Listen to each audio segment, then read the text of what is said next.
Good afternoon, ladies and gentlemen. We will now commence the second plenary on Defense and Strategic Studies for the 14th International Research Conference under the theme Security, Stability and National Development in the New Normal. We have 5 eminent speakers here with us today to present their thoughts and ideas on our theme for the conference. Without a doubt, this will be an interesting and intellectually stimulating session.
I would like to call upon Brigadier R.G.U. Rajapaksha, RSP, PSc, Dean, Faculty of Graduate Studies, to introduce the chairperson for the session, retired Ambassador Bernard Gunatilaka, Chairman, Pathfinder Foundation. Good afternoon, ladies and gentlemen. Good afternoon, ladies and gentlemen. On behalf of the Vice Chancellor, I welcome all back to the afternoon segment of the KDU's Defense and Research Conference 2021. Defense and Strategic Studies Plenary Session 2 on the theme Security, Stability, National Development in the New Normal. It is my pleasure to introduce the chairperson of the session, Ambassador retired Bernard Gunatilaka, Chairman, Pathfinder Organization, to the audience. To graduate in History and postgraduate in International Relations, Mr. Bernard Gunatilaka spent nearly 4 decades promoting Sri Lanka's tourism, trade and investment abroad as an officer of the Sri Lanka Foreign Service. He took on the post of chairmanship of Sri Lanka Institute of Tourism and Hotel Management in August 2008, and later was appointed as chairman of Sri Lanka Tourism Development Authority and Sri Lanka Tourism Promotion Bureau, with effect from November and December 2008, respectively. His career as a foreign service officer began in 1970 and has included posting for Sri Lanka diplomatic mission in Kuala Lumpur, New York, Bangkok, Washington DC, Geneva and Beijing. He has held several positions in the Ministry of Foreign Affairs, ending as Director General Multilateral Affairs in 1997 and 2000, and Secretary Ministry of Foreign Affairs in 2003 and 2004. During his career, he served as permanent representative of Sri Lanka to the UN in Geneva. During this period, he was concurrently accredited to the Holy See and as permanent representative of Sri Lanka to the United Nations in Vienna.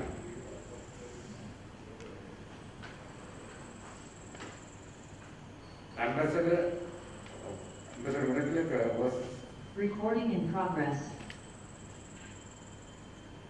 He also served as active permanent representative of Sri Lanka to the UN in New York and ended his diplomatic career as ambassador to the United States of America.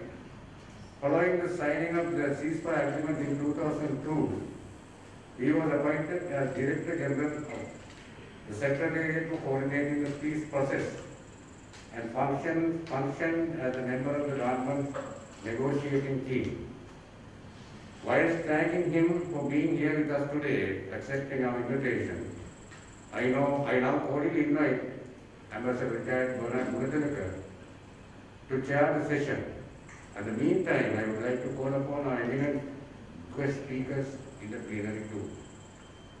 Associate Professor Mohammad Mizan bin Mohammad Aslam, Professor in Security Studies, Naif, Arab University for Security Sciences, Saudi Arabia.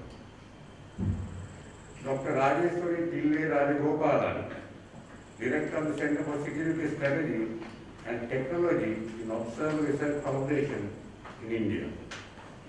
Professor Girish Kumar, Department of Political Science, University of Kerala, India. Associate Professor David B. Roches, NIA South Asia Center for Strategic Studies, National Defense University, Washington, D.C., USA. Assistant Professor Maria Saifuddin, Effendi, Department of Peace and Conflict Studies, National Defense University, Pakistan. Ambassador, the retired Bernard Munatilaka will also introduce the presenters of the session to the audience. Ambassador Munatilaka, sir, over to you. Major General William the Davis, Vice Chancellor of the General Rajagopalan Defense University, Dr. Harinda Vidanage, Conference Chair, the members of the academic staff, distinguished panelists, participants, ladies and gentlemen. This is the continuation of the morning session devoted to defense and cultural studies on the theme security, stability and national development in the new norm. The theme as studies has three components. One is security and stability of the nation and its people. Two, how those aspects impact on national development. And three, at a critically important period known as the new normal. By now, we have a grudging understanding about the new normal. In a nutshell, it is a situation that we are facing today, social, custom, or way of life that is different from what we have enjoyed in the past and is expected to become tomorrow's norm. We have accepted this new normal environment due to the COVID-19 pandemic that has descended upon us at global level nearly 2 years ago, which has imposed myriad restrictions on our day-to-day behavior, which we have taken for granted. But then there were other phenomena, such as terrorism, that affect the normal behavior of people. We come to accept strict security checks at the airports, which prevent us from carrying certain items such as bottle of water into an aircraft, roadside security checkpoints at regular intervals, body searches before entering public buildings, restrictions against parking a vehicle by a roadside with some distance, or carrying a piece of luggage in public transport without a murmur due to terrorism. Over a period of time, we have come to accept such restrictions, initially after some protest and later as part of the new normal. In fact, the term national development covers all aspects of the life of an individual and the nation. It is holistic in approach and includes a process of reconstruction and development in various dimensions of a nation and development of individuals. It includes growth of and expansion of our infrastructure, as we have experienced a decade ago. Industries, agriculture, education, social, religious and cultural institutions. Consequently, it has been pointed out that national development can be defined as the all-round and balanced development of different aspects and facets of a nation, namely political, economic, social, cultural, scientific, and material. Report of the United Nations Development Record defined national development as growth plus change. Change in turn is social and cultural, as well as economic, and qualitative as well as quantitative.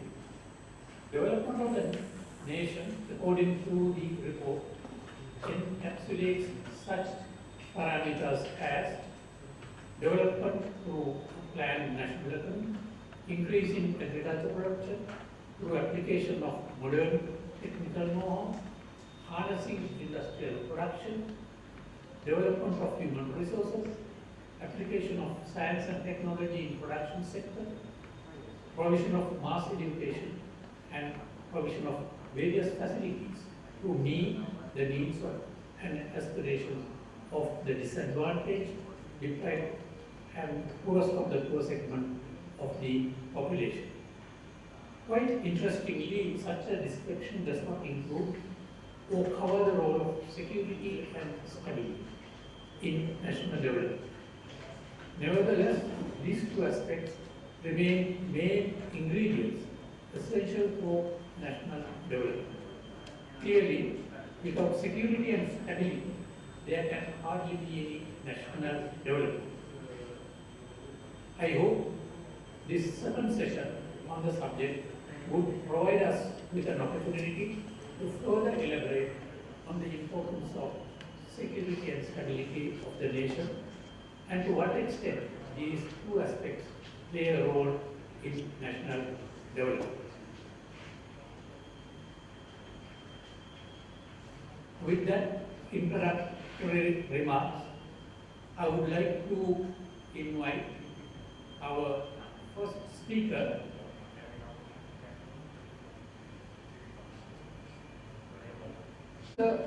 Dr. Amarullah. No, I'm sorry. He has already spoken in the Mohd meeting. I am actually inviting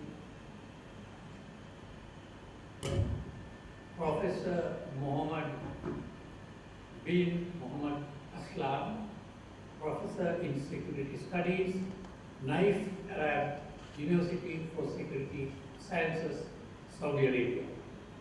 Mohammad Aslam, a senior lecturer in counterterrorism studies at the Naif Arab University for Security Sciences in Saudi Arabia. He is a senior fellow at the Global Peace Institute, London. He also holds a position as associate member of the Association for Public Policy Analysis and Management. May I now invite Professor Aslam to the floor. You are the first.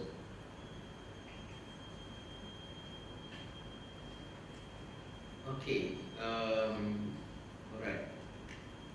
So clear, right? You can hear me, right?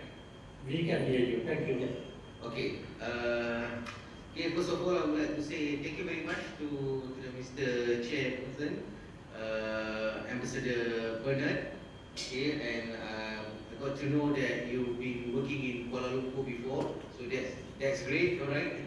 So anyway, I would like to say thank you very much to the KDU for inviting me for this conference, and I also would like to say congratulations to the organizing committee, particularly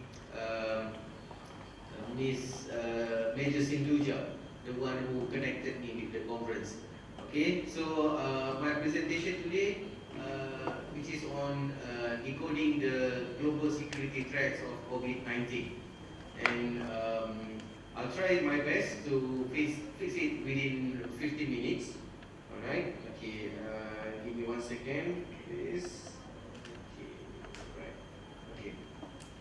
Right. So and let me open up or share my slide presentation. Okay.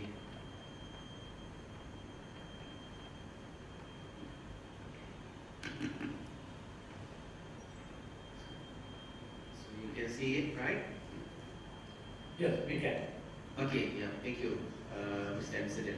Okay, so throughout my career, I've been lucky, had experience working especially with terrorism-related subjects, and I also involved in de-radicalization programs, particularly in the prisons in Malaysia and my region, which is Indonesia, Thailand, and also Cambodia.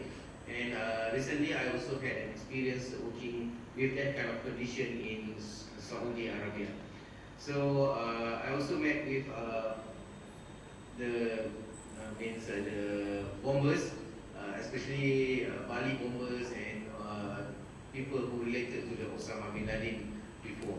So basically, with that kind of experience, I'll try to convey what I have in my mind and from my experience of about 20 years of working in this condition.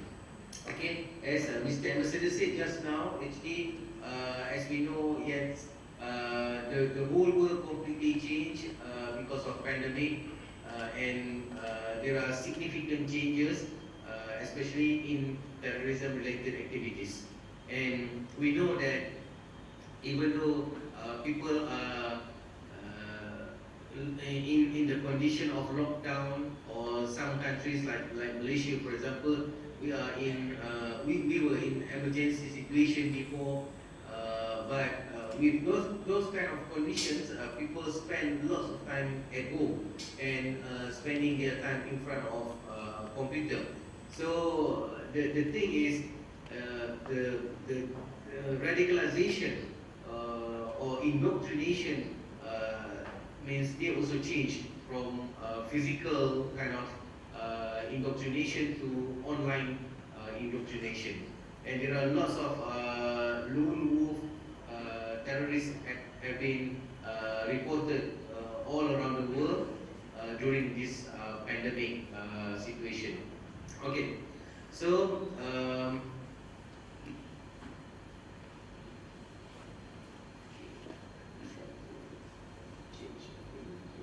okay, so among the impact of the terrorism-related activities, yeah, especially during the pandemic, okay, we can see one of the big impact actually is on education.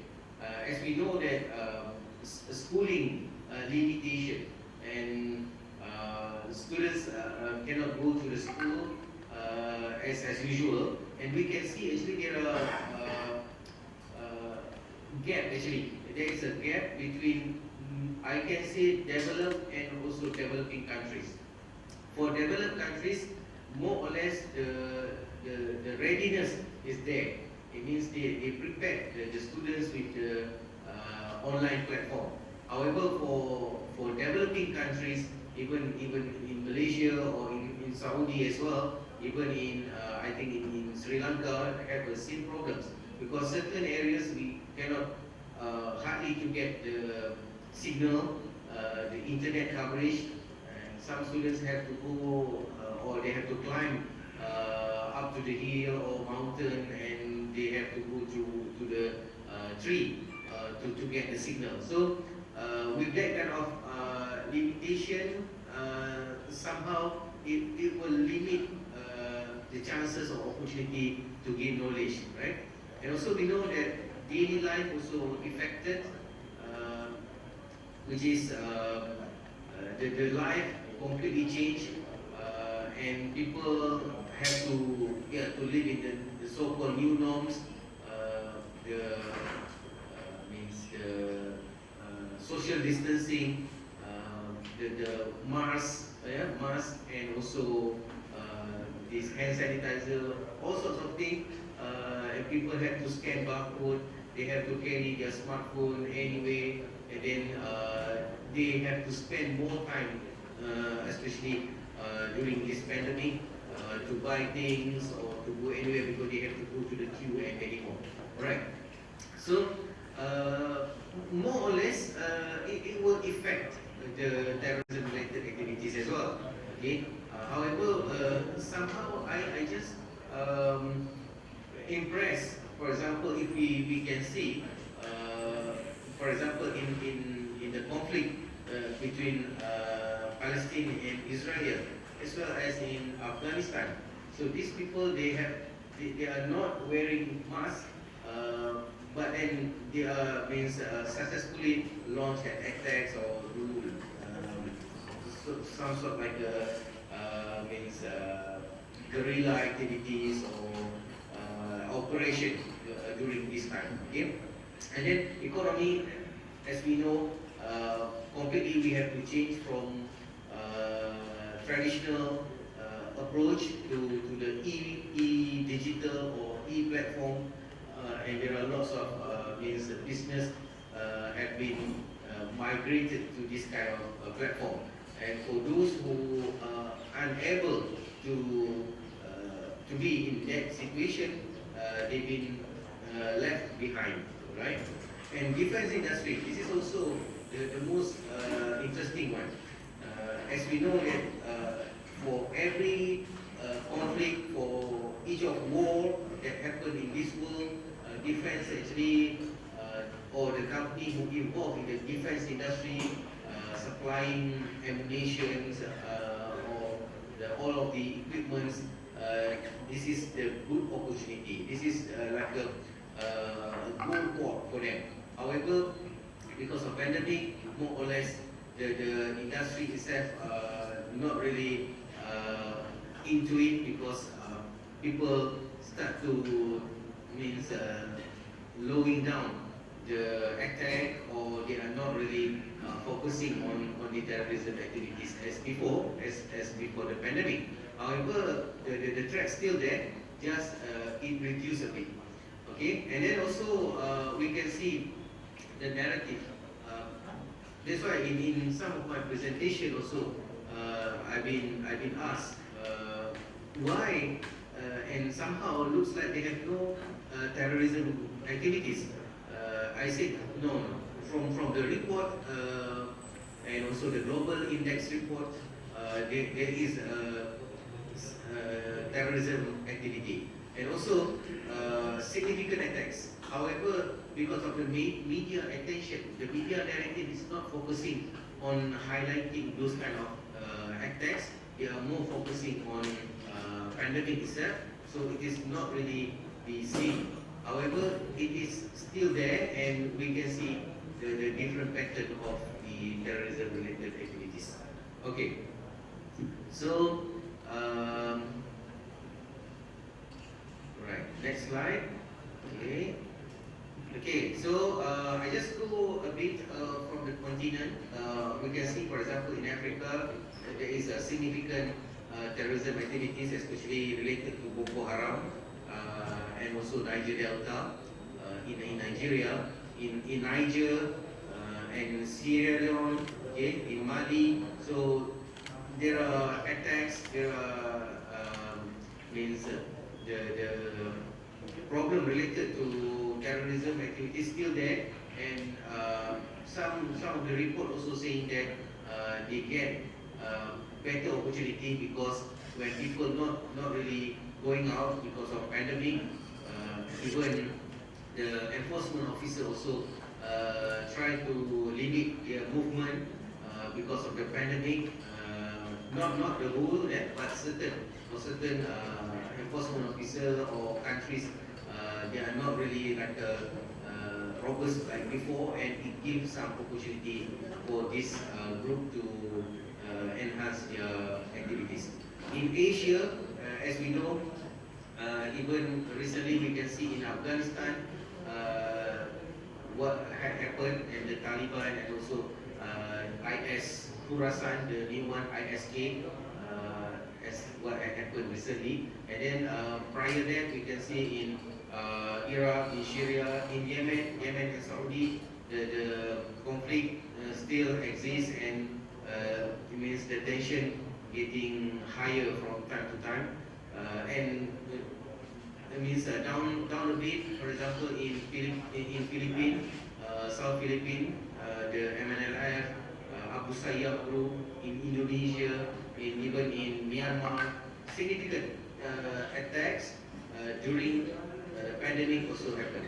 And one of the report that I've been working with my counterpart in Hawaii, so there are also some significant attacks on bombing in that area using this LED, right?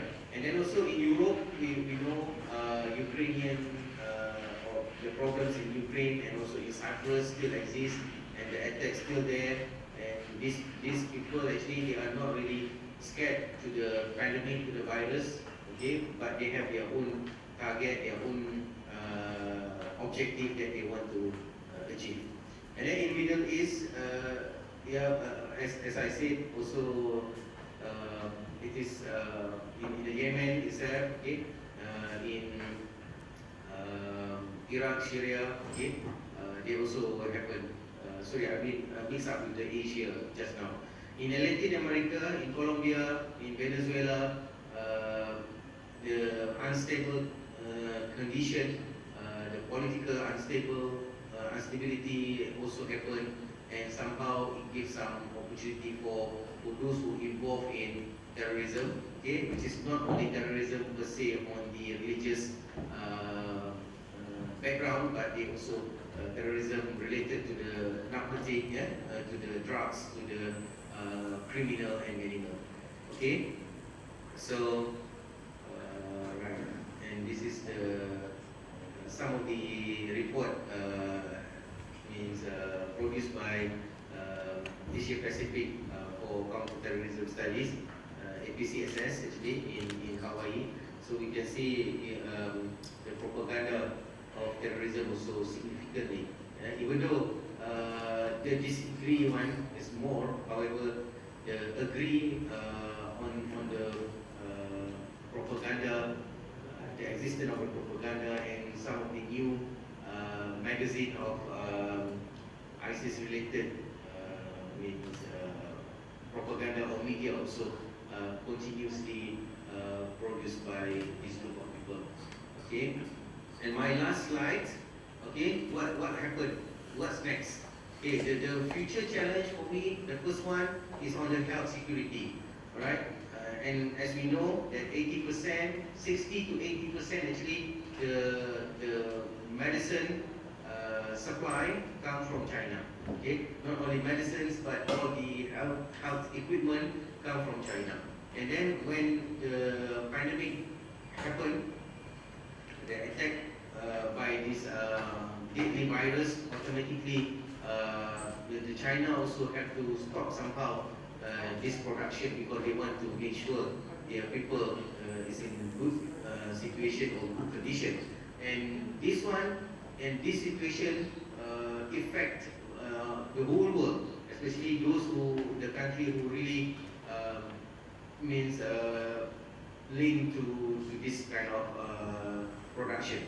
So that's why in the future, what will happen is every country have to develop their own it means health industry, at least the basic one. For example, even the glove, even the hand sanitizer or mask itself. Even in my country, in Saudi, for example, in the early beginning of the pandemic, like one box of mask cost about more than $20, but now it's less than $5 a box, right? After massive production and people start to get used to it. Alright, and then food security, also there are lots of problems when people have to ensure their country have enough food, enough supply, because they don't know what will happen in the future. So what happened? They stop the import or the export of the food, and somehow the country who are really depend on the imports, they have this kind of problem. And also education security, as I said, the big gap, especially those who are not really ready, not only students not ready, but the teachers also not ready, so they have a big gap and they left behind. Travel securities, which is the most affected industry, right? And also one of the research, actually my friend Sean from Australia also saying that the bioterrorism also become like a new norms because the intention to get this kind of chance, to get this kind of opportunity to have bioterrorism. Professor Islam, you have 1 minute more to Yeah, complete your presentation. Thank you. Yeah, thank you, Mr. President. So it means this bioterrorism have to be in our picture as like a new trend. So what I want to say here, how food, travel, education, it can be used by the terrorists, okay, to enhance their activities. They might hijack, they might invade, they might also involved in the business itself to gain support, to gain business, as well as one of the reports saying that significant numbers of masks have been sold in Europe by the terrorist group. Okay, I think that's it from me. I thank you, and I would like to have a Q&A session later on. Thank you, Mr. Bernard. Yeah, Thank you, Professor Aslam. Thank you very much indeed. You have brought forth some interesting aspects of the new normal. One was physical to online indoctrination, which is taking place at this point of time, and we can only expect this kind of indoctrination to take place at a greater speed in time to come. That is one aspect. The other aspect is the impact of the COVID-19 on education, and you very clearly indicated the difference between the developing countries and the developed countries, and children in developing countries having to go through various kind of difficulties in getting the online education due to underdevelopment, due to finance situations and similar situations. So we are very thankful for your presentation. With that, may I now request Dr. Rajeswari, Pillai Rajagopalan, Director of the Center for Security, Strategy and Technology in Observer Research Foundation, India. She is actually the Director of the Center for Security and Technology at the Observer Center Foundation. She was the technical advisor to the United Nations group of governmental experts on prevention of harm raised in outer space. She was also a non-resident Indo-Pacific fellow at the Perth US-Asia Center for April through December 2020. With that brief introduction, may I give the floor to Dr. Rajagopalan. You have the floor, madam.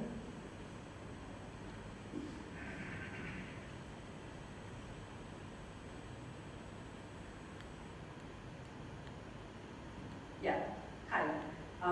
Thank you, Ambassador. Thank you, Mr. Chair. It's an absolute pleasure to be here.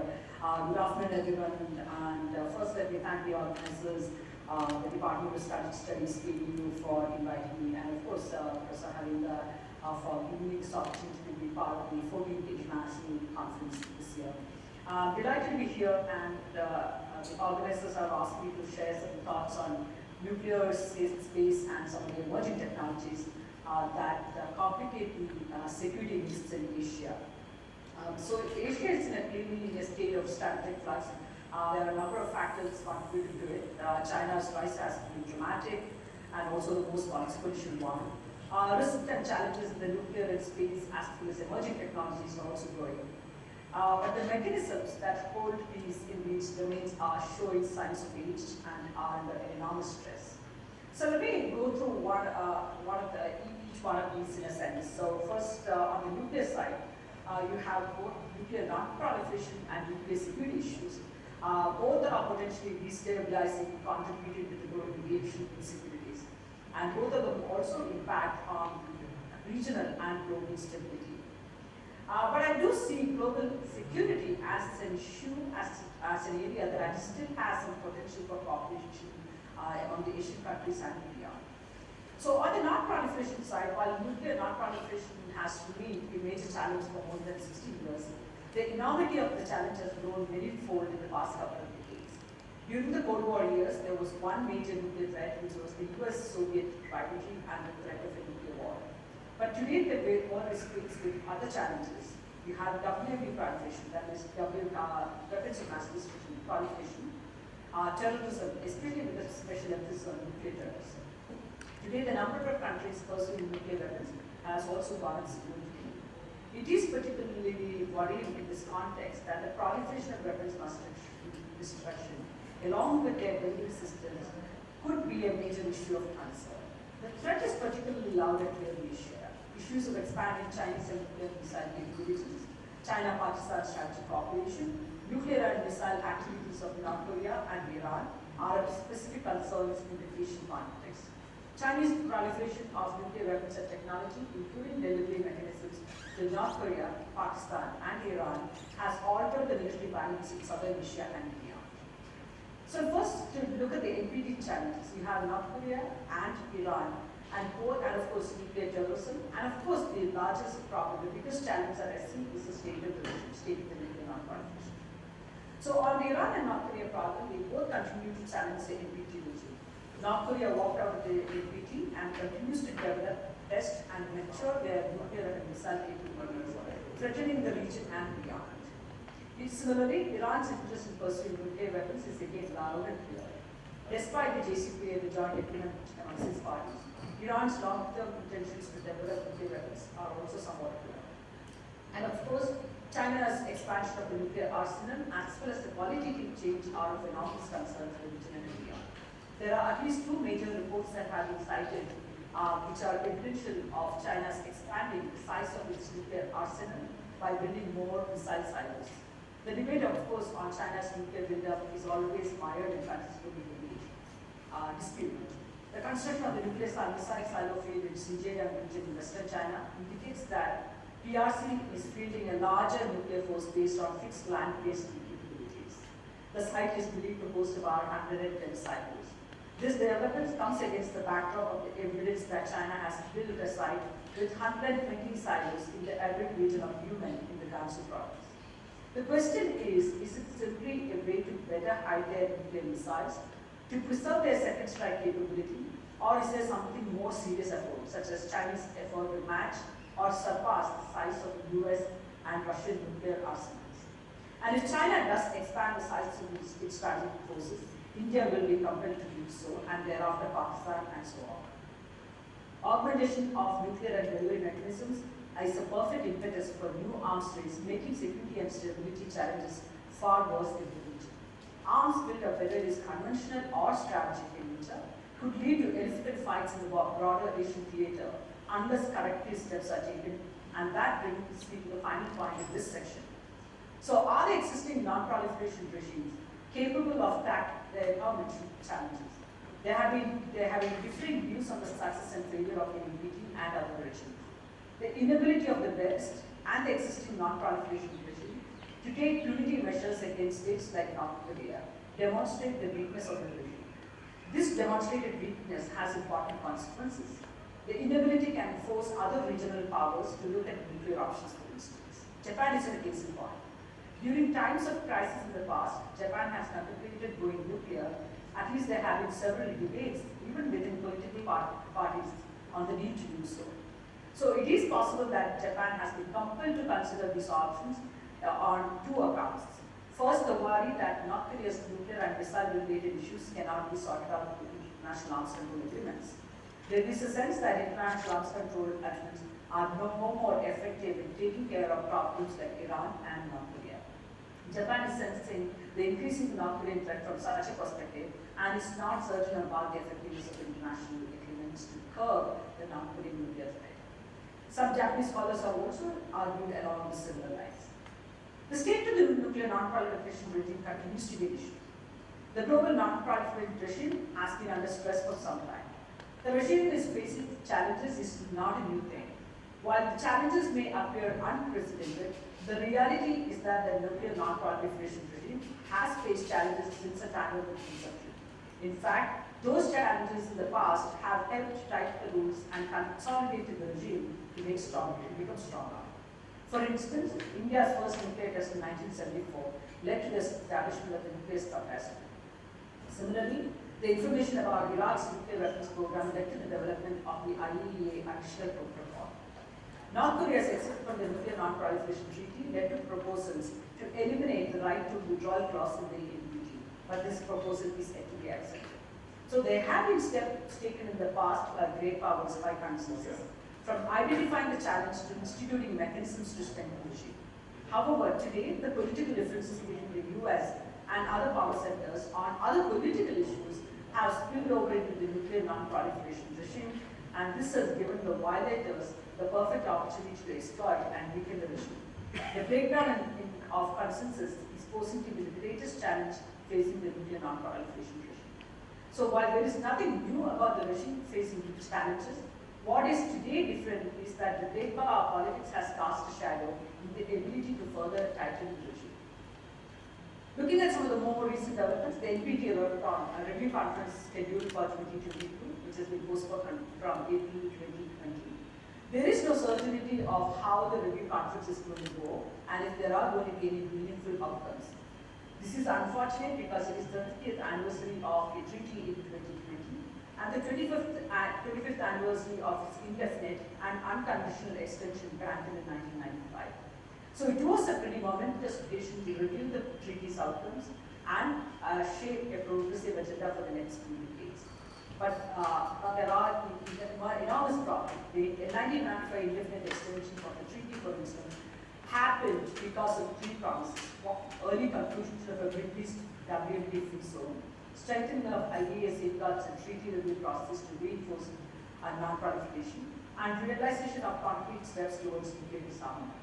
But 25 years later, there is not much to show for. The Middle East WMD weapons zone has become so complicated today. I'm not entirely convinced, but the JCPOA was seen as an effort to limit the Iranian nuclear capabilities, and the parties that worked out the agreement thought that they had achieved something significant, whereas it appears to be that Iran was simply buying time. Nevertheless, it was sought to bring some semblance of stability on the Iran nuclear front, but the US walking out of it in 2018 further complicated the issue. Today, there is a hardened Iranian position, making the return to JCPOA a lot more difficult. Meanwhile, relations between Iran and its neighbors have only worsened since then, be it with Israel or Saudi Arabia. All of these developments bring back the prospects of nuclear non-proliferation in the region, especially in the nuclear ambitions of countries like Saudi Arabia and Turkey. These are not shrouded in secrecy. Therefore, the possibility of a WMD free zone in the Middle East seems far-fetched. Let me now quickly look at the issues in terms of the technologies. I think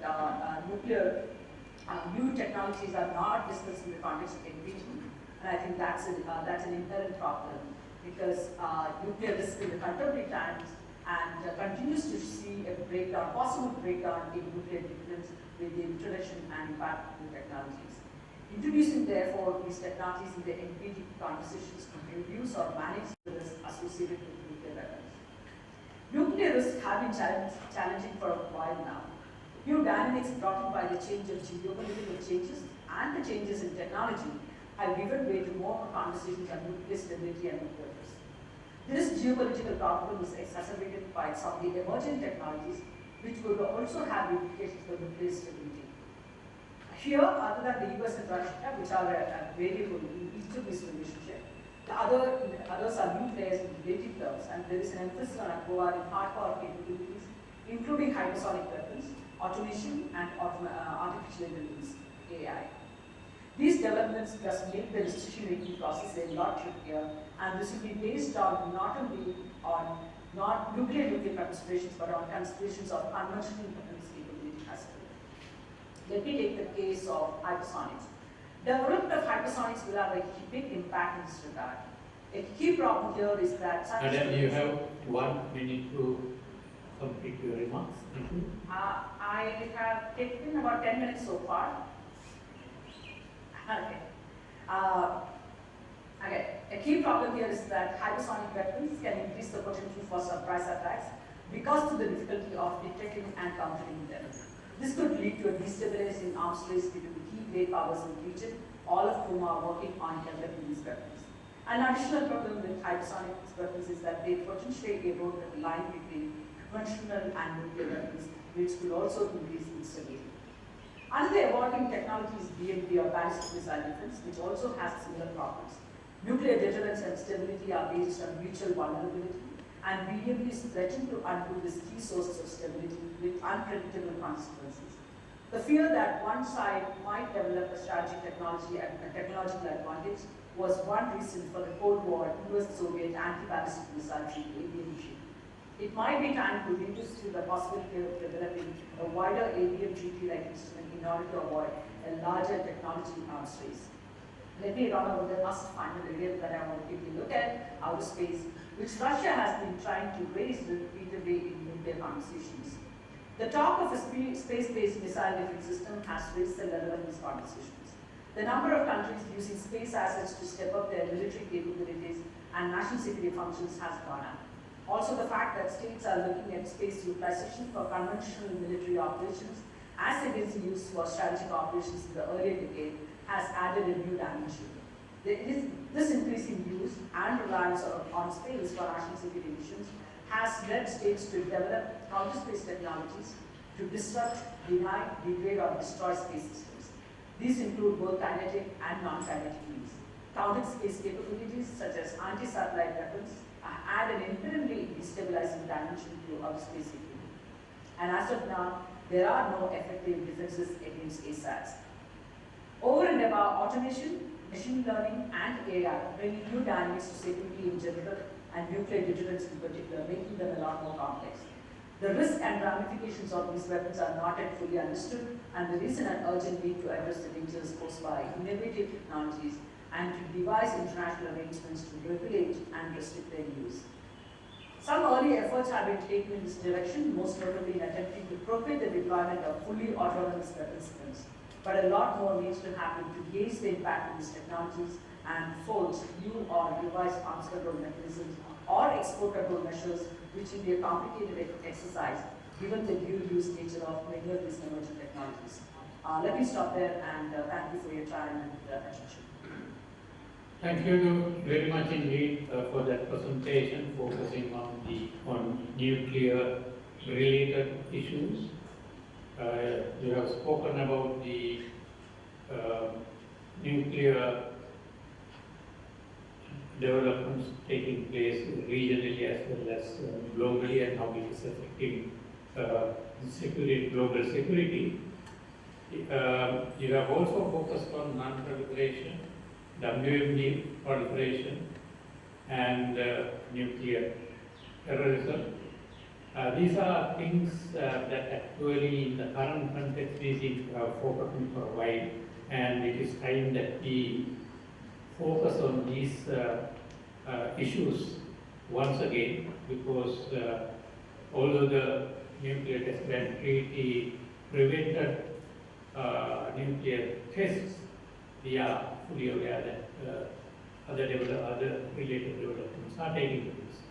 So thank you very much for that presentation, and with that may I invite Professor Kumar, who is currently the Professor and Director of G.K. Krishnamendu Center for International Relations, Department of Political Science, University of Kerala. He has an interdisciplinary education background. Before joining Kerala University, he served institutions that include Mahatma Gandhi University, Central University of Kerala, Center for Development Studies, Kerala, and University of West Bengal. With that brief introduction, may I let you have the floor. Professor Kumar, you have 15 minutes for your presentation. Thank you. Thank you, Chair. hope I can take it forward with the presentation. Okay.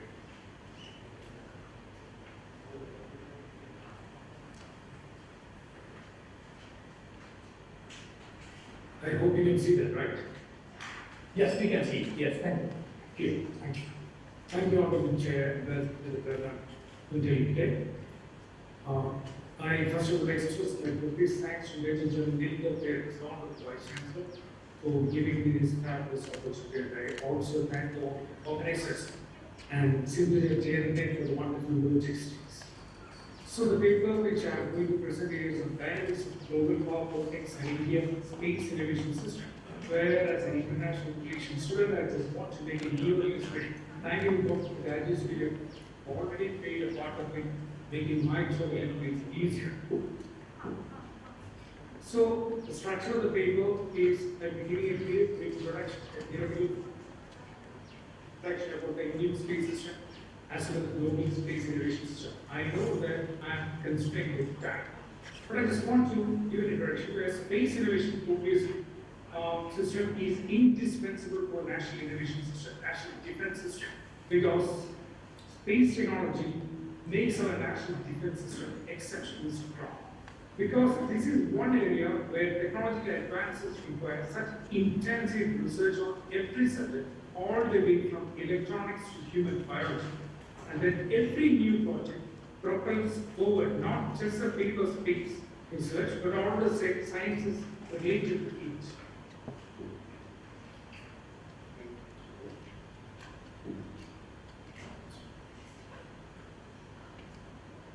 Yeah.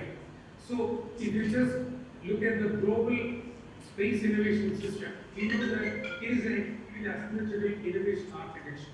It's dominated by a few elite groups, as you know, USA, Russia, Europe, China, Japan, and of course India as a regional space power. And when we look at the South Asian space system, you know that Pakistan was a pioneer in South Asia. It has launched in its space program in 1962 with support from the United States of America during President Kennedy's regime. Though they do not have any, so far they have not launched the 6 satellites of their own. And as far as India is concerned, obviously India is a region leader in South Asia. She has launched a year later in 1963, launching her own space program. And Sri Lanka is a new entrant in the scheme, and followed by Nepal. Sri Lanka has already established the Arthur Clarke Institute of Modern Technologies under the Department of Science and Technology, and they are aligning with Japan in developing their own nano satellite. And this particular center, Japan Future Institute of Technology, to help Nepal as well as to develop their satellite under the birds required.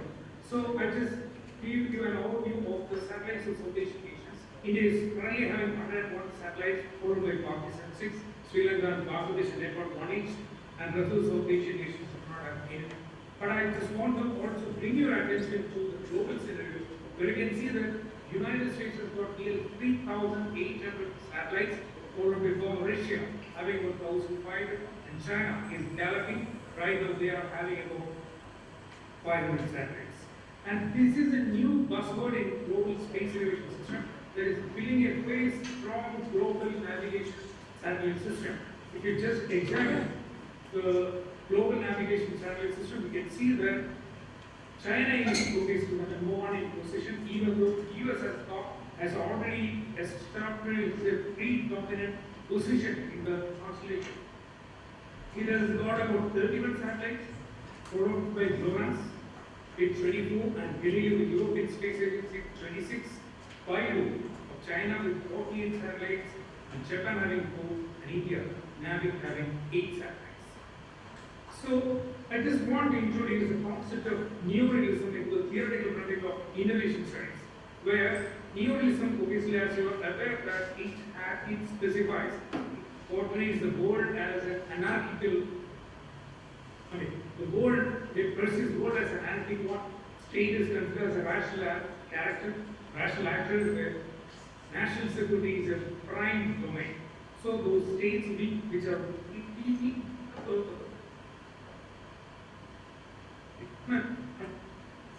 they will align with other states to make a strong presence in a particular way or the world. So here, economics is it is a statement because in Egypt studies, it is economics that dominate, but as far as space innovation system is concerned, it is a protection that predominates. So, globalization per se, that it's a world without barriers, but as far as space innovation system is concerned, they just want to insulate the transfer of technology or maybe diffusion of technology because space is considered and concerned as a little bit more of defense than economic progress. So if you just make an analysis of the global ecosystems across the world, we know that United States obviously are the most robust as well as the strong ecosystem of innovation as well as space technology is concerned for Europe, China, Japan and Korea. Of course, India do have with its innovation system primarily located in Bangalore. So if you analyze the market share and as an implication of the innovation system, you know that USA has got about 36% of the global market share as far as space manufacturing is concerned, and the launching facility has got a 27% share, followed by Russia, Europe, China, Japan, and India, with 3% share in both the manufacturing as well as launching. So I just wanted to again tell that it is a world where we are witnessing some sort of global space technology equilibrium because very handful national governments are having access to space technology or having some command over space technology. So it gives some extreme technological superiority which they divert not only for the defense but also for the development purpose. So they maintain some sort of protectionist barriers despite all the current fault of globalization. So there are major private players, of course, they are all located in United States or maybe Europe.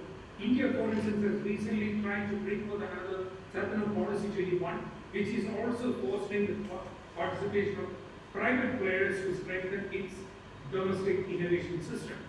So earlier when India has tried to strengthen its space innovation system by fulfilling the cryogenic technology transfer, we know that United States has stymied the deal between ISR and Glaxo, who is residing ballistic missile, MT, missile technology under Russia. So India's space innovation system, as I just pointed out, 1962, just giving the historical part because the chair seems so vertical that time. Okay.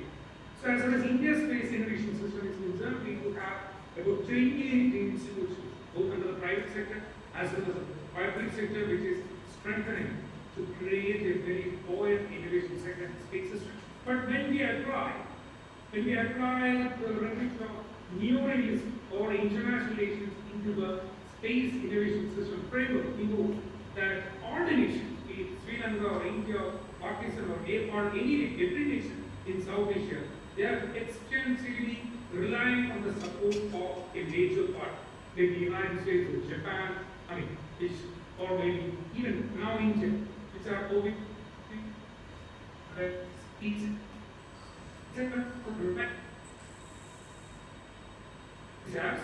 But as far as India is concerned, you know that India was following a not-aligned policy. In the initial phase of its not-aligned policy, we know that the United States was slightly suspicious of India's intention. US went down USA. So as a result, what happened is that after the collapse of USSR, India started thinking of technological capability and the development of cryogenic technology comes after the demise of Soviet Union. But unfortunately, India could not get the cryogenic technology from USSR because United States Chinese the deal. So this deal has also caused about 20 years of progress as far as India's space innovation system is concerned. But of course, following the Fox Committee report in China, about China, but the US Defense Department, things changed and the rise of China in fact has changed the geopolitical considerations in the Euro-Pacific region. This has obviously brought India closer to United States. And after which we have been trying to rely on the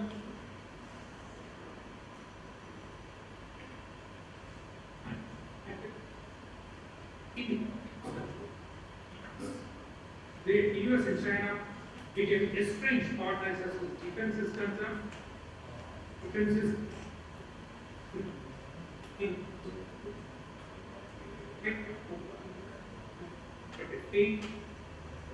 concerned, India was signed that its membership is now resulted in a free flow of technology as far as India's space education system is concerned.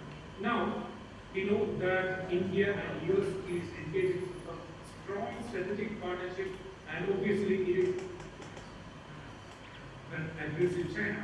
And now, in 2016, India has gained the MPC membership, and after that, we have been witnessing a comprehensive global strategic partnership between India and USA. Now, we have seen in 2017, here, economic plan is connected to its sustained part Pacific region. In 2018, we have the 2+2 dialogue, which itself is unusual because they have brought the space partnership as an item in the agenda, following which the space situation awareness was brought into the remit of this particular agreement, after which now the United States is emerging as a major partner in space. It's a great strengthened space innovation system. But I'm trying to conclude, my concluding point is that an innovation system is definitely required to strengthen adjacent defense security. And as far as space is concerned, it is part of a military civil development strategy is normally taken as a way to develop the development sector. For instance, China is definitely placing its development strategy on the military as well as civil interlinkage. As far as India is concerned, maybe quite unusual in the space journey of other nations, India has developed the civilian thing. The civil platform first. Now India is moving from human security to military security. Thank you. Thank you very much, Professor, for your presentation. Very interesting indeed. The subject, once again, we are not very familiar with space focus and the ability of some developed countries or powerful countries to have a lead, whereas others are lagging behind. May I now introduce Associate Professor David Roches at the Near East South Asia Center for Strategic Studies, known as NASA, of course, at the National Defense University, where he specializes in countries of the Arabian Peninsula, Gulf Cooperation, Council Regional Security, Border Security, Weapon Transfers, Missile Defense, Counterinsurgency, Terrorism, and Emerging Threats. With that description, introduction, may I give you the floor to you, Professor?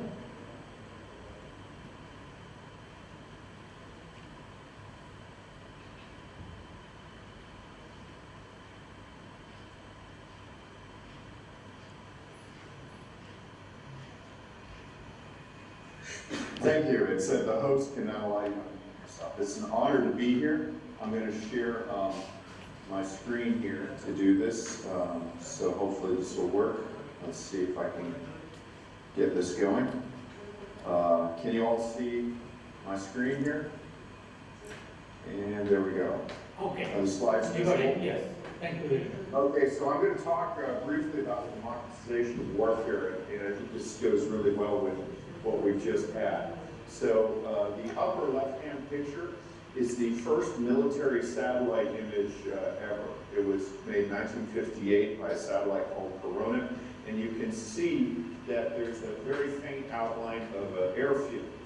This was a Soviet bomber base that was located on the Arctic coast of Russia. It was too far for any surveillance aircraft and too dangerous to fly with this, so you can see it.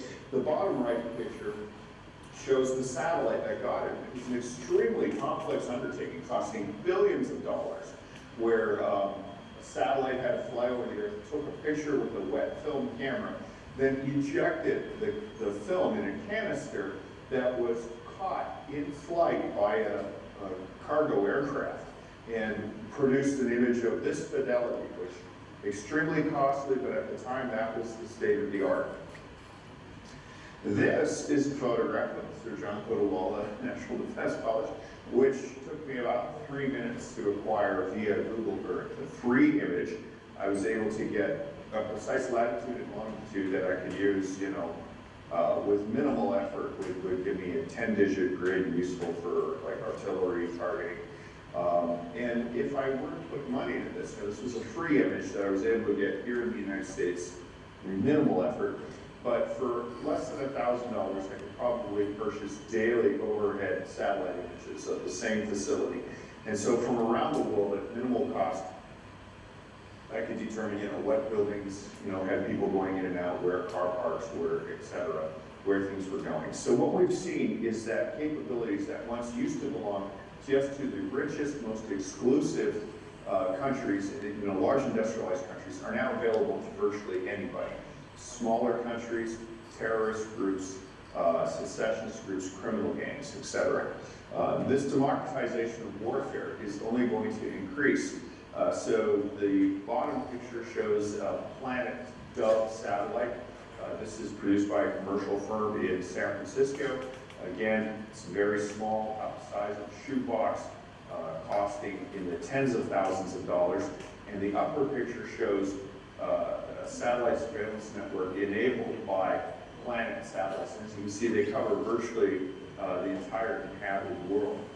These can provide visual sensors, they can provide infrared, they can provide other imagery that has a security imagery. But the bottom line is every country in the world with a little bit of effort now has persistent overhead satellite capability, or can have it at minimal cost. So again, another development, and the use of space, as the previous speaker pointed out, is a domain that used to just belong to the United States and the Soviet Union, and now everybody's got access to it. What's making this possible? Well, the big thing is miniaturization of electronics. This is an illustration of Moore's Law, only to 2005. It's actually increased since then. But, look at your cell phone and consider what a cell phone was in the 80s. It was basically a brick with a suitcase attached to it. Every 2 years, the power of computers doubles and the cost falls by half. So we're at the point now where the phone that I carry in my pocket has about 11 million times calculated power in the Apollo space module. At the same time, the cost of launching satellites into space is dropping. So whereas in 1981 it was $85,000 to put 1 kilogram into space, now we're realistically at the point where it's less than $1,000 a kilogram, and that's actually fallen more precipitously than this graph is illustrating because of the introduction of private lifts, with the Jeff Bezos rocket and Elon Musk rocket. So what we're seeing is that it's getting cheaper and cheaper to put things into space, and once again, the challenge as soon is going to be just that the available gravity belts are cluttered with space junk. So smaller countries now have the ability for that. This shows the evolution of cell phones. That miniaturization of electronics is being utilized in space as well. The picture on the right is the Apollo launcher, which basically has the ability to store about 2 pages of text, and that's it. And that was the computer that put us on the moon. Another area is precision strikes. So I chose this. This is in World War II, and it basically showed the range of U.S. and British bombers. Only a large industrialized country had the ability to conduct bombing movements like this, to conduct long-range airstrikes, in the era of industrialized warfare. Similarly, in the Cold War, this shows Russian bomber paths over the Arctic towards Canada and the United States. Again, a capability only available to a few countries. But what we're seeing now with the development of precision drones is that even smaller countries and non-state actors now have the ability to reach out and strike targets from a distance from the air.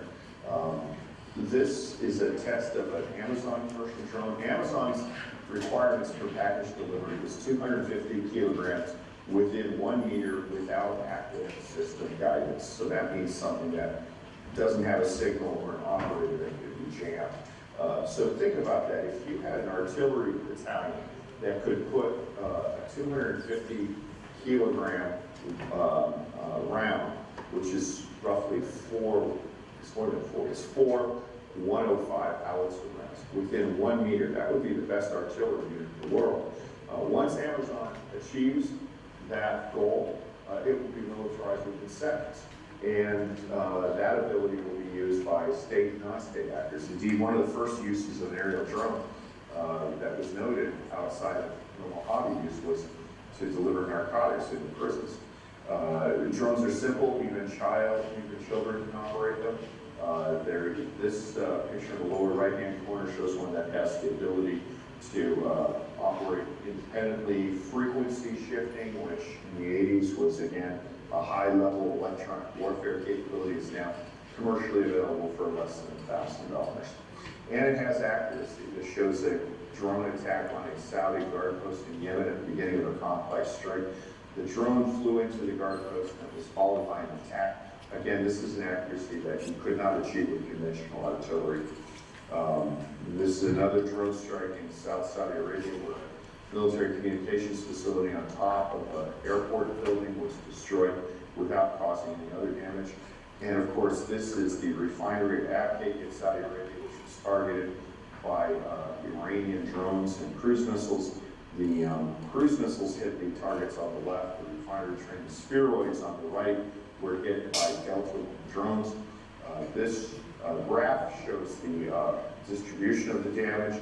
As you can see, there was a high degree of commonality, so they were all sent out, not actively guided. This indicates that they were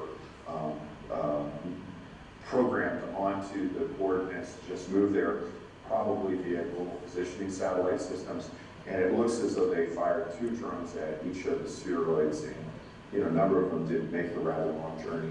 You can see from the photograph that the impact points were all in roughly the same areas, and that created a significant amount of damage. So that degree of accuracy to what is a second-tier military power, such as Iran, that is transformational. The range itself is significant, so the red circle is the range of drones commonly known to be used by Iran from those targets. So as you can see, this is a significant range that, again, used to only be the province of very few, very advanced countries, and now is available to state and non-state actors. Helicopter-type drones, modified commercial ones, have been used in combat by groups such as Daesh and various Islamist militias in Idlib province in Syria. What you can see is that these are captured, modified commercial drones. The upper left-hand corner was a helicopter drone that you can buy for about $800. It had an explosive with it, and so it was designed to be flown into a target like a guard post or command post, and of course absorb beautiful propaganda effects. The one on the right in the lower left-hand corner, this was captured in the battle against Daesh in either Raqqa or Mosul, I forget which, but basically they took rifle grenades, which are point detonating, and they put a little bit of PVC pipe on the back of it and a badminton shuttlecock so that if they were dropped, they would fall straight point down. When they hit the ground, they explode. And this was just modified onto a commercial hobby drone that about $1,500, and you just fly it over your target. And you only had to install one servo to release the 2 grenades. While these look primitive, during the battle for Mosul, the Iraqi security forces had to stand down for 2 days because they were just so challenged and disrupted by attacks from the air. They weren't used to it, and it took time to do that. Now, with practice and training, that can be modified. So the U.S. Army installed drone protection drills before they went into combat and did not have any casualties from these. But again, with the forces not used for it, it is a game changer. Then finally, what we're seeing with this democratization of warfare is that it's not really hard science that's advancing it. You know, possibly, you know, the hot drone right now is the Turkish Bayraktar TB2. This didn't come about as a result of a great increase in Turkish military science. It came out through engineering, taking commercially available parts and adapting them into a unified whole that optimize their capabilities. That's engineering, not science. And so engineering, which is at a lower level than pure science, is what's going to drive this. And as you can see, there are a number, you know, the usual suspects lead the world of engineering graduates, but there are also a few other countries that are not expected there that can be, that will be developing a higher level of that. And it's important to note that this data didn't include China or India, which have very, very high numbers of engineering graduates. So I think I've kept within the time limit, and I hope this is useful for you. I tweet on this frequency, so there's my Twitter thing, and I welcome your questions when you are ready for them, and I will cease broadcasting.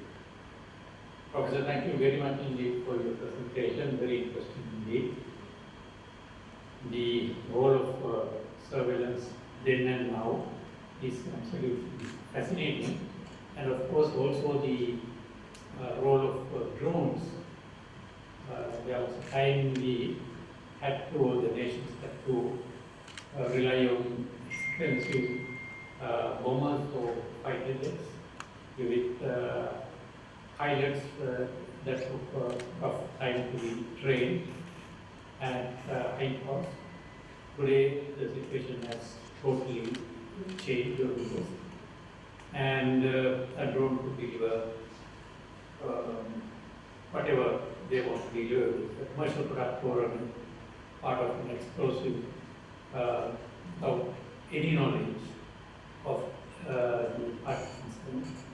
And it, I presume, in time to come, this is something that will be further developed by the interested countries.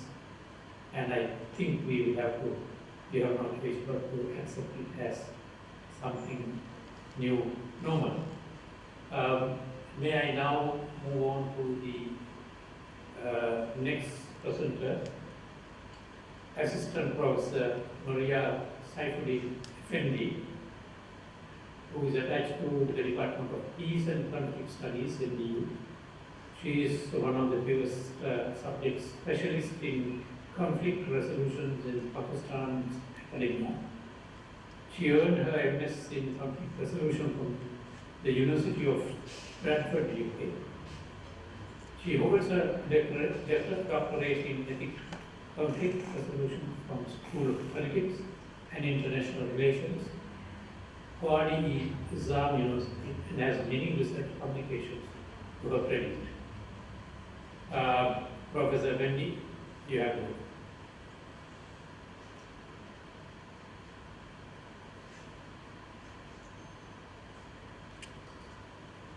Good afternoon, everyone. Before I start with my presentation, I would like to express my heartfelt gratitude to Dr. Haringa Vidanagi and Ms.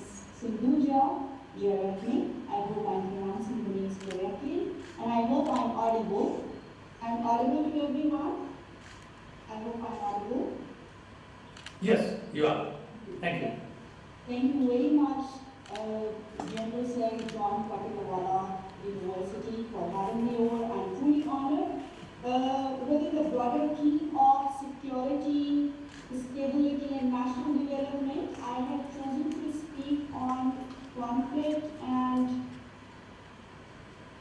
let me share. Okay.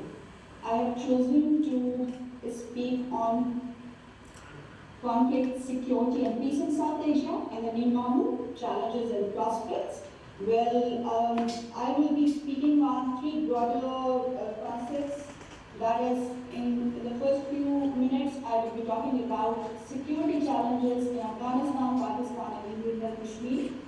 In the next few minutes, I will be talking about non-traditional security challenges in South Asia. And then lastly, I will be talking about peace prospects and inter-regional cooperation in the COVID-19 world. Now, with the pandemic the entire world, the entire life, the new life has been changed. And I would like to start with Afghanistan's security, how I see it in terms of the new normal. So, as we already know what is happening in Afghanistan, the interim government is there without any minority, without any representation from minority and women. With the withdrawal, after the withdrawal of US and NATO troops, Afghanistan has a totally undesirable and uncertain future right now. So how Taliban government or Taliban dominated government would look like? Will Taliban be considered as a legitimate actor in the international state system? Would they be recognized? Now recognizing them is one thing and dealing with humanitarian crisis in Afghanistan is another thing. These are two different sides of the same coin. Managing a government over a debris of 20 years war and during pandemic, the Taliban are not trained to govern. They were trained, they have been fighting the war against the US and NATO troops, but they were never trained to be governed, to govern the land, to have the government, to run the state. So what kind of government we will have in terms of Taliban or seeing Taliban in power? We also have to be mindful of this one part that every actor, every conflict actor changes, transforms for better or for good, for good or for bad, in terms of the years they have spent in war. So how Taliban grew in the last 20 years, we have to look at that. Now, the new government under Taliban is going to provide a legitimacy or is going to give a point in view that a non-state actor or militant organization may win a war and then establish its legitimacy. Taliban's government would be Sharia dominated, that we have to see. Then though they have been fighting against the US and NATO troops for the past 20 years, and seemingly they have defeated the troops also, but are they capable enough to confront the emerging or the existing threats, especially in terms of Islamic State Khorasan? Because on 26 August we have seen an attack on Kabul airport. Responsibility was taken by IS Khorasan. So it increases the risk of another era of turmoil in Afghanistan. This is what I see. Number 4. Now, with uncertain future, we also see from leftover weapons, such as British arms and ammunition of 155 million pounds. US has also left its arms and ammunition, more than 2,000 armored vehicles, weaponry worth of $28 billion, including night visions, night vision goggles, guns, rockets, and small drones for intelligence gathering. All of this now in the possession of Taliban, how they are going to use it, against whom they are going to use it, whether they are capable enough to provide security to Afghanistan or not. Now the fifth thing that I would like to speak about is the concept of 5 Rs, which is in the discourse of peace building, the discourse of conflict resolution we talk about. Right now we are seeing Russia, China, Qatar, Iran, Pakistan, they all have been in contact with Taliban. And perhaps this is how we see the process of reconstruction, rebuilding, reconciliation, rehabilitation, and reintegration of everyone in the society in that way with a regional and international support system. Again, I'm not saying that it is the entire international community or regional community are going to recognize Taliban. That is another thing. That is a separate thing. But at the same time, we cannot leave people from Afghanistan or Afghan people to the upcoming threats within the country or to let them get through the humanitarian crisis of refugees who food shortage and other things, and poverty, just because Taliban are in power and the international community cannot help Afghan people in that regard. Russia has pledged support to rebuild Afghanistan and stabilize the region. It is also urging international community, that is US and IMF, to unfreeze the Afghan government reserves. Similarly, China is also in touch with Afghanistan in terms of diplomatic and economic support and humanitarian assistance in COVID times, but it has not expressed any desire to recognize the undesirable, that is Taliban government. Similarly, when we talk about Pakistan's role, so Pakistan has been playing a vital role in facilitating Afghan peace process since 2019, 2020, back channel diplomacy. Similarly, in the recent, in past few weeks, we have also seen Pakistan's role in evacuating the foreigners, and it has been proactively engaged with world leaders, especially from Britain, Netherlands, Germany, and Italy. And it has been talking to United Nations to make, in order to prepare a ground for diplomatic and humanitarian support to Afghanistan. India has invested $3 billion and it has 400 infrastructure projects within Afghanistan. But how India is going to engage after Taliban are in power, that is still in question. Refugee crisis and internally displaced people, that is another challenge exists within Afghanistan. That is 2.2 million refugees are in neighboring countries, and 3.5 million internally displaced people are within Afghanistan. Pakistan is already hosting more than 1.4 million Afghan refugees beyond its capacity. Now, I have combined the security challenges of Afghanistan and Pakistan together because both share the border. Now, Afghan Taliban on that side, as part of the government and facing all the internal security threats from non-state organizations and actors, Pakistan has been victim of non-state actors, especially TTP. And for the past 20 years, it has lost 70,000 are official factual details. I think there are more than that. The Pakistan has lost people in this war against terrorism. Recently, there was a terrorist attack on a paramilitary checkpost that is called as Federal Constabulary in Quetta. And that was done by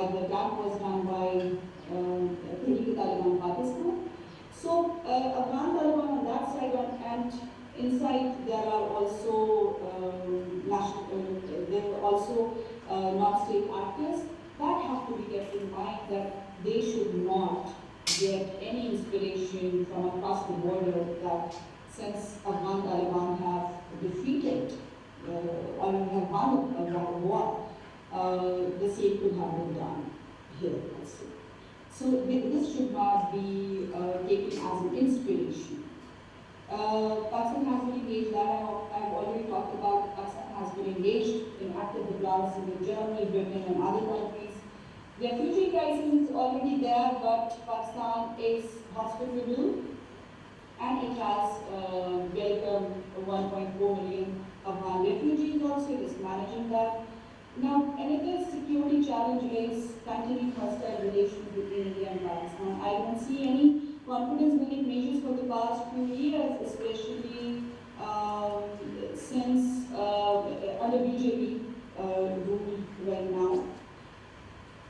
Now, coming towards security challenges in Kashmir, so security lockdown was already going on there since immediate post 5th August 2019 situation in Kashmir, and that continued with multiple curfews, media blackout till March 2020.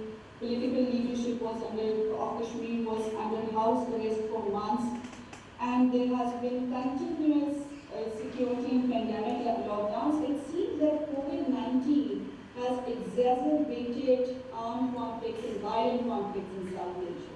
So previously, before 2019, in South Asia, we had violence as the major problem, threats coming from traditional security paradigm were problem. But now, after the outbreak of COVID-19, the situation is more vulnerable and miserable because of multiple factors such as poor health and health infrastructure, insufficient healthcare system, such as in first wave there were only 215 ventilators for 30 million people in Kashmir. There was disrupted internet and Wi-Fi that hampered access to information on pandemic alerts for local people in Indian Kashmir. And similarly, continued paranoia between the two countries that strained the relations further and no active civilians. That is also one of those challenges that we have to look at. Now, what are the non-traditional security in the new normal? So, COVID-19 is just an addition to many problems existing in South Asia. We can't say that COVID-19 is the only problem. For developed countries, for West, for Europe, it might be the main problem. COVID-19 might be the main problem, but when it comes to South Asia, which is poorer or the poorest region in the world, it is just an addition to many pre-existing problems related to non-traditional security. There are new variants, continuous waves of COVID-19, and coexisting insufficient health infrastructure in all South Asian countries. Many states, in fact all the states, are living below poverty line. I have compiled the data. So Afghanistan has 47.3%, India has 21.2%, Bangladesh has 18.5%, Nepal has 15%, Maldives has 7.3%, Pakistan has 6.1%, Bhutan has 2.2%, and Sri Lanka has 1.9% people living under below poverty line. With poverty, it is not easy to follow SOPs for self-isolation, physical distance, and hygiene. They are alien concept in many localities, in many neighborhoods within the South Asian countries. Because of poverty, we have smaller housing for larger families, there's inadequate access to water and sanitation. I have an example to quote here. 42% people who live in Afghanistan consume unsafe drinking water, and more than 50% do not have access to water and soap to wash their hands.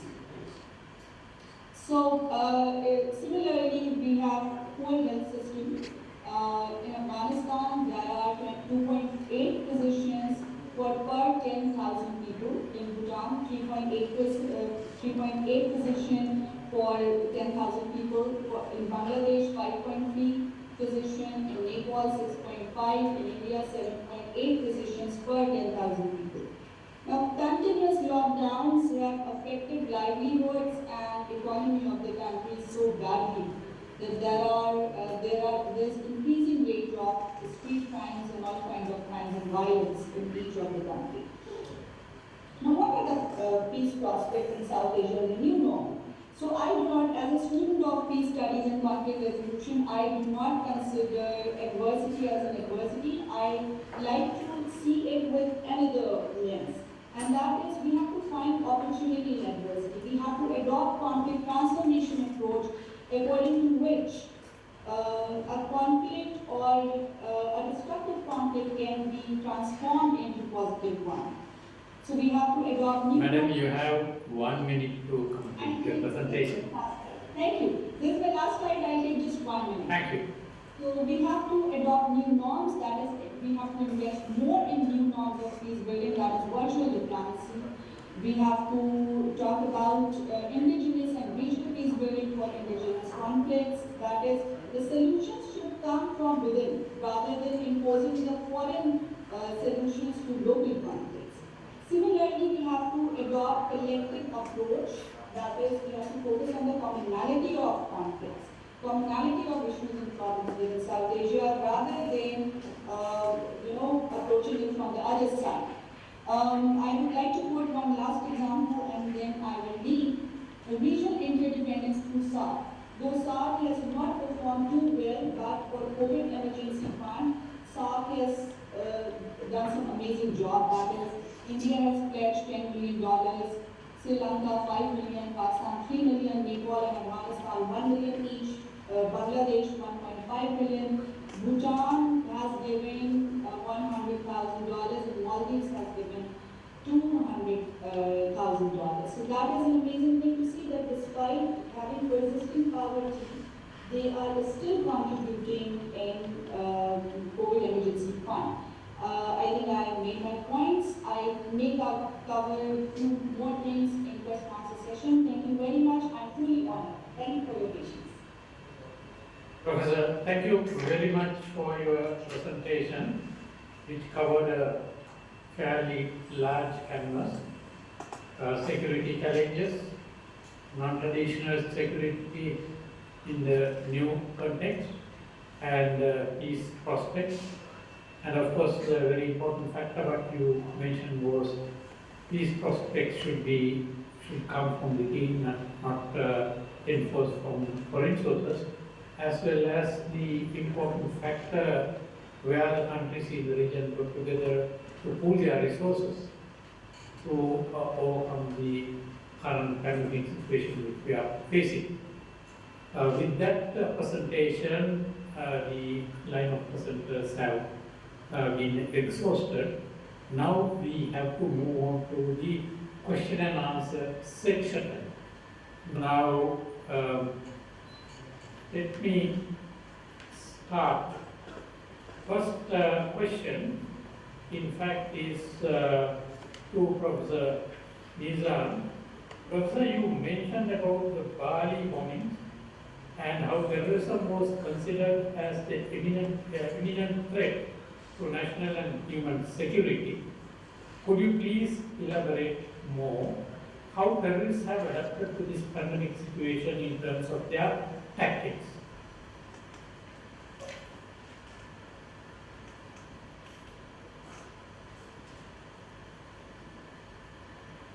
This question is for Professor Aslam.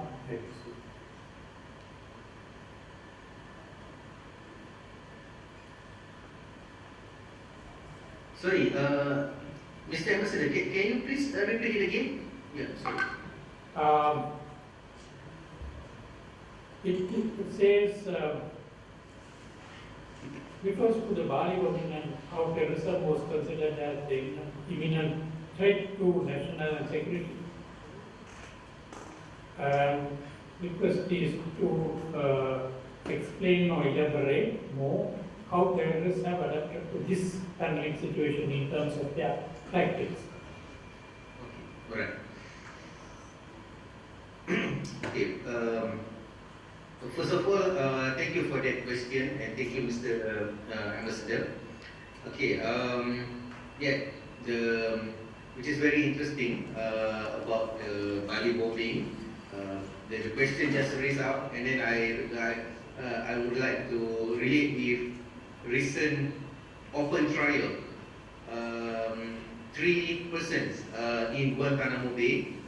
Those 3 actually related to Bali bombings, and it is like timely after spending about 18 years in prison without trial, and finally, which is Hambali, Indonesian, and 2 Malaysian actually, is Farid Amin and also Nazir Lek, was brought up to the court for the first time after 18 years. They've been caught in the border between Thailand and Cambodia, and then deported to undisclosed place, and finally end up in Guantanamo. Okay, that's like an introduction a bit about the Bali bombing, which is until now the threat still there, and then the real group that responsible for that bombing actually is the Jemaah Islamiyah, JI, the group that pledged an allegiance to Al Qaeda before. And interestingly, this group also, after major and massive raids by the Southeast Asia government particularly, so what happened, they transformed to the new group called Jemaah Ansarul Daulah and Jemaah Ansarul Tauhid, and also these people actually are related to the Bali bombing. Alright, and how this group actually make use with the situation, and especially the COVID, the pandemic situation. Okay, let me start with this one. Which actually at the beginning of the pandemic, which is last year March, which is March 2020, when the pandemic starts, what happened? Some of the so-called ulama or the ustaz, they make a fatwa saying that the task or the responsible to fulfill jihad across the situation. It means if they die because of the pandemic while try to serve for the religion, it also considered as a jihad and as a martyr. So that's one thing. And then the second one, there are also lots of propaganda by the leaders of the group saying that the virus actually is like an army of God sent to kill especially the non-believers. Right? So especially when the things happen in China, the crackdown in China, they said because it was sent by the God to kill Chinese government because what they have done to Uyghur particularly. So the funny thing is later on the virus also attacked the leader of that group, and also some of them died because of that pandemic, and then the narrative start to change. So what I can conclude here from that question, actually the leader of this kind of group, the spiritual leader particularly, they will make use of the situation. They will try to legitimate their situation, their action by make use, or sometimes they manipulate the verse of the Quran particularly, and then the narrative, the fatwa, the things that come up from their mouths considered as something that which is have to be followed and cannot be questioned anymore. So that's what I can reflect for the time being. Back to you, Mr. Ambassador. Thank you very much, Professor. The second question is actually addressed to Dr. Rajagopalan from Dr. Sanat Bismillah of the Kota University. In your presentation, you have mentioned about the deterrence stability. In your opinion, what is the impact of third-party actors, such as asymmetric actors, on Indo-Pakistan deterrence mechanisms? Thank you. That's a very interesting question. And in fact, even as India has remained a more superior force in terms of its conventional forces and has not really and has looked at the nuclear weapons again in a purely deterrent role. The reality is that India has had very difficult, there's not been an effective strategy in dealing with subconventional conflict that arises from across the border in terms of terrorism and so on and so forth. So I think this has been, so you can have the most powerful weapons, whether it's conventional or strategic in nature, but India's ability to deal with terrorism-related issues has been, in some sense, a failure. In many ways, when I look at it, India has been battling this problem for more than 3 decades now.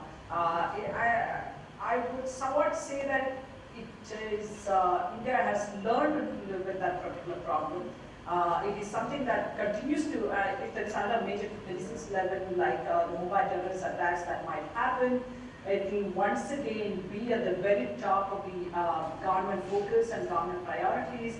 But in many ways, I think this is a problem that India has been living with for more than 3 decades, and there has been not any effective strategy. There can be strategies, but I don't think many governments are willing to kind of take on a very hardline strategy when it comes to dealing with such problems. When you have, we saw post in recent times how India has dealt with the current government, the Modi government has dealt with some of these problems. We had the Pulwama attack and so on and so forth. But again, these are not completely stopped and given away. The terrorists, for instance, have not given up their strategy of continuing to want to bleed India in a sense. So nuclear weapons or all of this have some role, but as a deterrent role to deter conventional weapons in a sense. Nuclear weapons are primarily for deterring conventional weapons. They are not meant for deterring sub-conventional conflicts like terrorism and such kind of civil issues. So in a sense, India hasn't had much of a success in dealing with sub-conventional conflicts that have been emanating from across the border. That's a problem that is going to continue, and I don't think it's going to stop. For that matter, it is not a problem that is unique to India, but you can have this powerful abilities to it if you want to look at the US or the Soviets in the past, how they have dealt with these issues. Again, when it comes to sub-conventional conflicts, the most powerful weapons are also not necessarily going to provide you the solution. So I think there is no effective strategy. Unfortunately, my answer is that unless you are willing to wage war, serious precision strikes across the border and so on and so forth, which could kind of escalate into a serious war, that is an option. But again, whether that will completely put an end to the current set of problems that we have seen, we have been witnessing or we have been faced with for more than 3 decades, whether it can end that particular phenomenon of sub-conventional conflicts is not very clear. So nuclear weapons has only a limited role, the role to limit conventional conflicts but not sub-conventional conflicts, and therefore it does not really make a difference in terms of Thank you, madam. Thank you very much indeed. The next question is actually addressed to Professor Kumar. Very short question. Do you see a space race in South Asia? That seems to be an excellent question. Actually, India is actually part of a space arms race with China right now. Because in my slides, I told you about the growing asymmetry between India and China. But as well as the rest of nations of Mizan, there is this huge divide between Indian space capability and other nations' capability. Even though Pakistan was a pioneer in the field, they are still lagging much behind. I mean, if you go with the stages, they are still just reach the satellite manufacturing stage.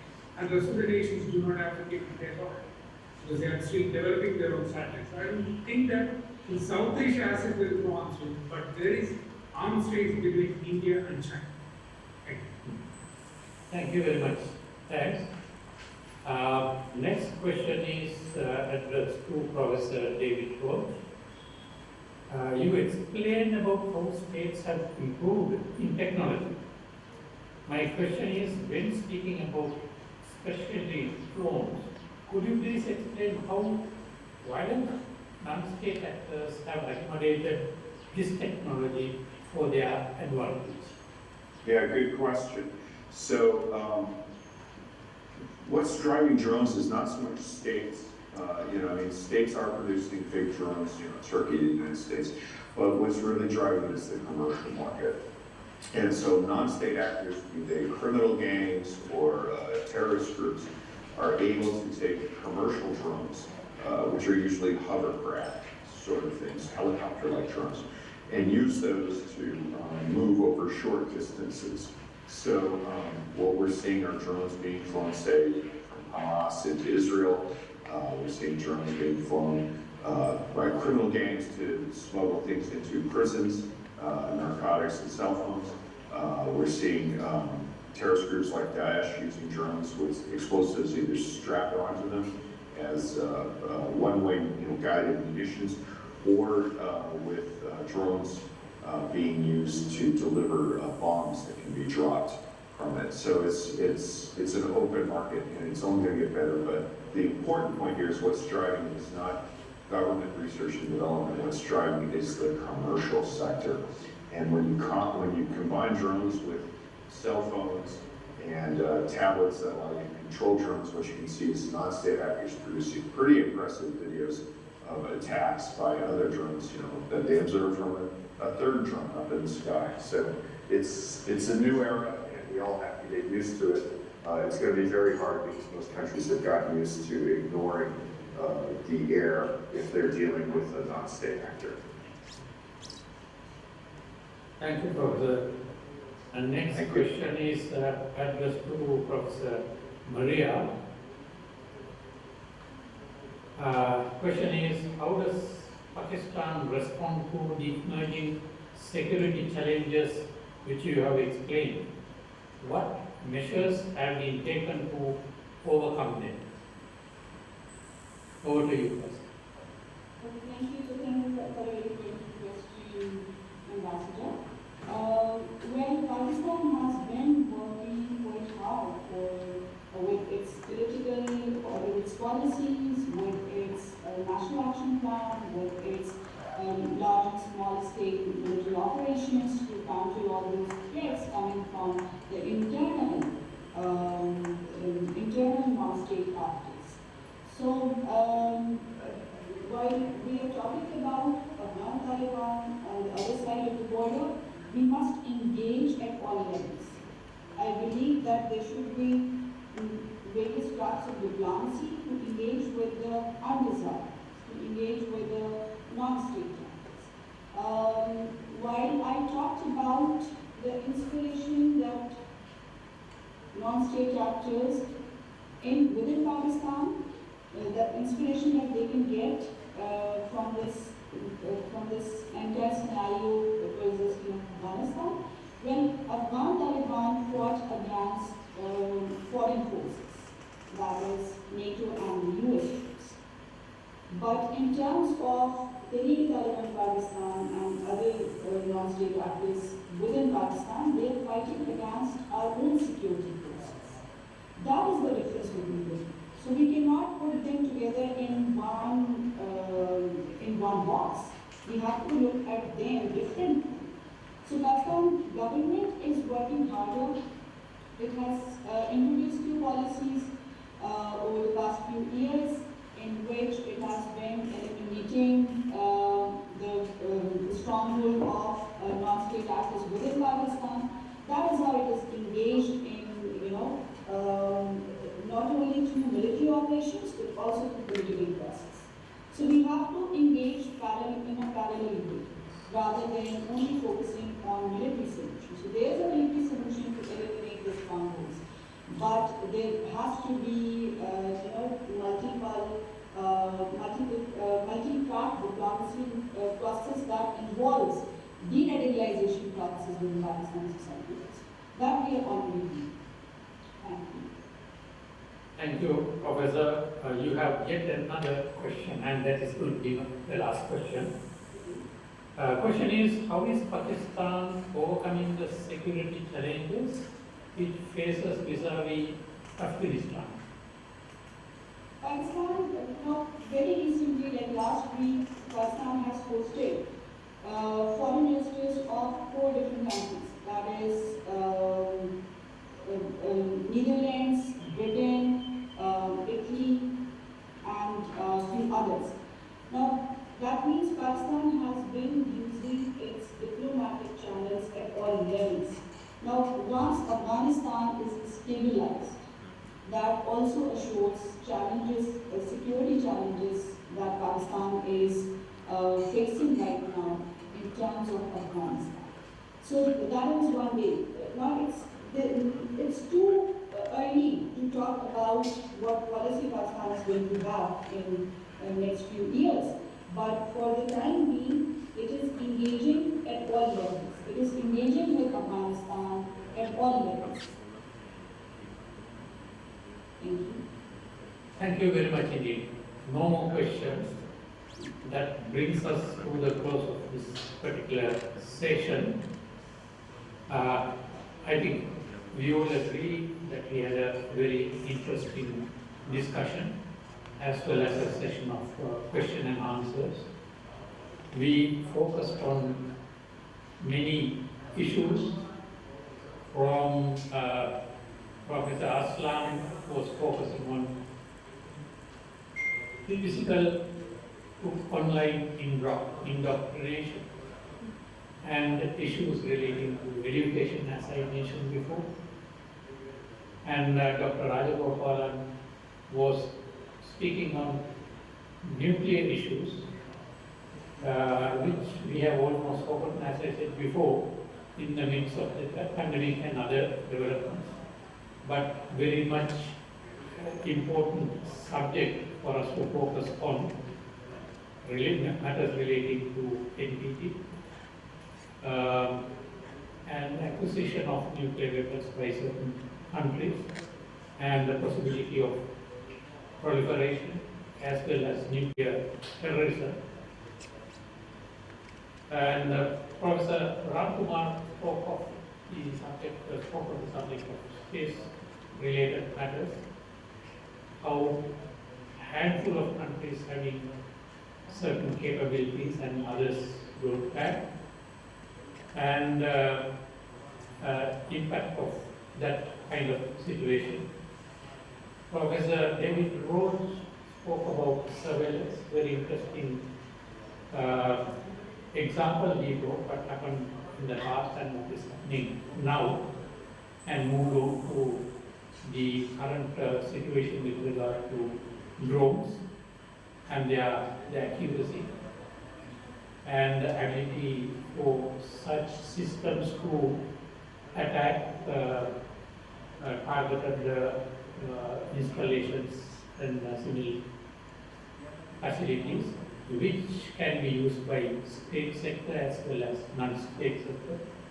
And eventually Professor Effendi spoke about security challenges, speaking of Afghanistan and refugees situation, security challenges involving Pakistan and Kashmir, and also non-traditional security in the new normal era. And of course, peace prospects. The important matter or fact what she brought forward was these peace prospects should come from within and not from outside. So all in all, we had a very extensive discussion on a very various subjects.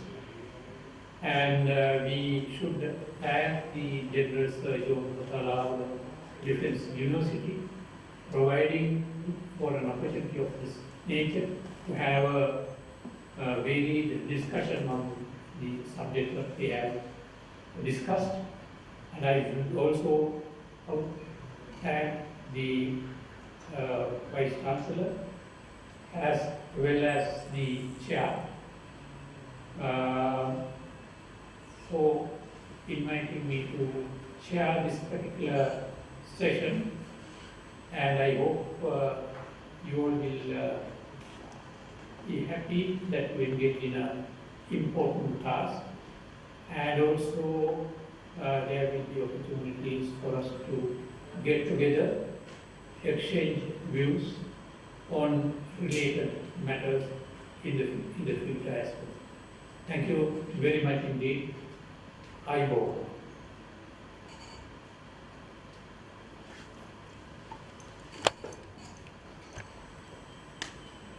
Thank you, sir.